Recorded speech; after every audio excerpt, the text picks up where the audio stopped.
শেখ হাসিনা ছাড়া প্রথম ঈদ, এই যে বলার যে আনন্দটা, সেটা আসলে তাদের মুখে স্পষ্টভাবে ফুটে উঠতেছে। আমার কিন্তু এই হাসিটা দেখেই আমার আনন্দ লাগছে। এমন না যে আমি খুশিতে মানে আনন্দিত হচ্ছি, মানুষের মুখের হাসির জন্যই আমি আসলে আনন্দিত।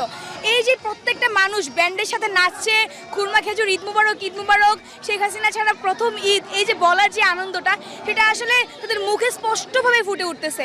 তো আমার মনে হয় যে এই প্রথম স্বৈরাচার মুক্ত বাংলাদেশে মুসলিম ছাড়াও অন্যান্য ধর্মাবলম্বীর মানুষও এখানে অংশগ্রহণ করে ঈদটাকে উদযাপন করছে, যেটা আসলে আগের বাংলাদেশে কখনোই সম্ভব হয় না। তারা আসলে চিন্তাও করতে পারতো না মুসলিমদের আনন্দ মিছিলে তারা গিয়ে হচ্ছে যে মিছিল করবে। তো আমরা চাই যে ভবিষ্যতের বাংলাদেশ একটা ইনক্লুসিভ বাংলাদেশ হোক, সবার জন্য হোক, এবং সেই বাংলাদেশের মানুষকে আমরা সেই বাংলাদেশ উপহার দিব বলেই কাজ করে যাচ্ছি, এবং আমরা আশা ব্যক্ত করতে পারি যে আমরা সেই বাংলাদেশের মানুষকে উপহার দিব।